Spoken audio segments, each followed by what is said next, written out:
এবং আজমির শরীফে দেখেছি বিভিন্ন জায়গাতে আওয়ামী লীগের নেতারা মিটিং করছে, মাজার জিয়ারত করছে, চা কফি খাচ্ছে, পার্কে একসাথে বসে গল্প করছে, চেয়ার টেবিল পেতে আওয়ামী লীগের বড় বড় মন্ত্রীদের ছবি টবি দেখলাম।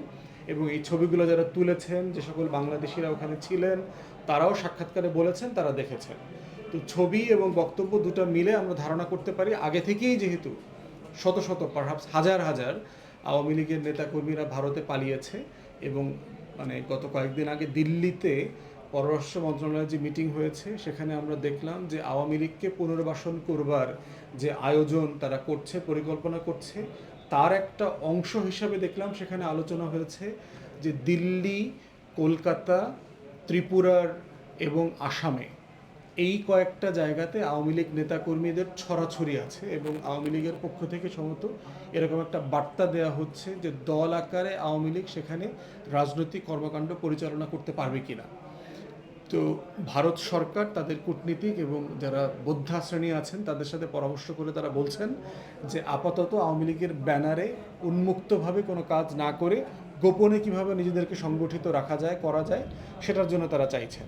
তো আমরা ভারত সরকারের মিটিংয়ের যে অংশটুকু বের হয়েছে এবং বাকি যেটা গণমাধ্যমে এসছে সবটা মিলায়ে এটা আমরা বলতেই পারি যে আওয়ামী লীগের একটা বিশাল সংখ্যক ফ্যাসিবাদের দোসর যে সকল নেতাকর্মীরা ছিল তারা ওখানে আছে, তারা বিভিন্নভাবে পালিয়েছে এবং এর সাথে প্রশাসনের লোকজনও আছে যারা সাবেক পুলিশ, র্যাব কর্মকর্তা ছিলেন, খুন খারাপি, গণহত্যার সাথে জড়িত ছিলেন, তারা সবাই এখানে আছে। এর সাথে যে প্রশ্নটা বারবার চলে আসছে যে তাহলে এই লোকগুলো গেল কিভাবে, পালাইলো কিভাবে? কারণ ক্যান্টনমেন্টের সূত্রে আইএসপিআর সেনাপ্রধান বলেছেন 623-24 জন লোক ওনাদের হেফাজতে ছিলেন।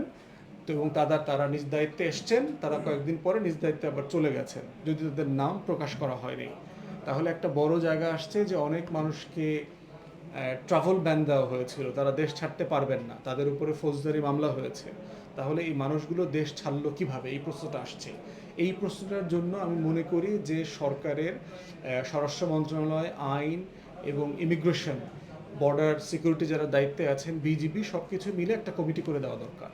যে 5-7 জন মিলে একটা কমিটি করে দেখা দরকার যে সীমান্তের কোন কোন জায়গা দিয়ে কে কীভাবে পার হয়েছে, স্থানীয় প্রশাসন, সীমান্তবর্তী অঞ্চলের ওসি, টিএনও, স্থানীয় আওয়ামী লীগের নেতারা কোনোভাবে এই কাজে সাহায্য করেছে কিনা।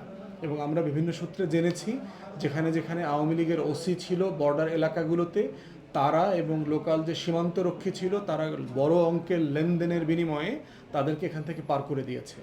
অতএব এটা তদন্ত হওয়া দরকার, কারা কারা এটার জন্য দায়ী তাদেরকে বিচারের আওতায় আনা দরকার। কারণ তারা ফ্যাসিবাদের দোসর, যাদের বিরুদ্ধে মামলা আছে, যাদেরকে বিচারের মুখোমুখি করতে হবে, এমন মানুষগুলোকে দেশ ছেড়ে পালিয়ে যেতে সাহায্য করেছেন।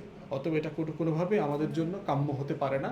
এবং এটা তদন্ত যদি এখন না হয়, দেশেও যারা ঘাপটি মেরে আছে আওয়ামী লীগের অন্যান্য নেতাকর্মী, প্রশাসনের যারা করাপ্ট, দুর্নীতিবাজ এবং গণহত্যার সাথে জড়িত কর্মকর্তারা বিভিন্ন পর্যায়ের, তারাও এই প্রসেস ফলো করে করে দেশ পালাবে। তারা ভারতে যাবে, ভারত থেকে এরপরে আমরা দেখতে পাচ্ছি কানেক্টিং ফ্লাইট করে অনওয়ার্ড জার্নি হিসেবে তারা সিঙ্গাপুরে যাচ্ছে, তারা দুবাই চলে যাচ্ছে, ইউরোপ আমেরিকায় চলে যাচ্ছে, ব্রাসেলসে চলে গেছে। তো এই প্রসেসটা বন্ধ হওয়া দরকার। এবং সেক্ষেত্রে সেনাবাহিনীর দপ্তরে যারা দায়িত্ব পালন করেছেন, যাদেরকে হেফাজতে নেওয়া হয়েছিল, এই টিমেরও কোনো দায় আছে কিনা, তারাও সাহায্য করেছেন কিনা, গোয়েন্দা সংস্থাগুলো সাহায্য করেছে কিনা, সবগুলো আমরা খতিয়ে দেখবার জন্য অন্তর্বর্তীকালীন সরকারকে আহ্বান জানাচ্ছি। আরেকটা বিষয় আপনার কথা ধরে আসলে আসলে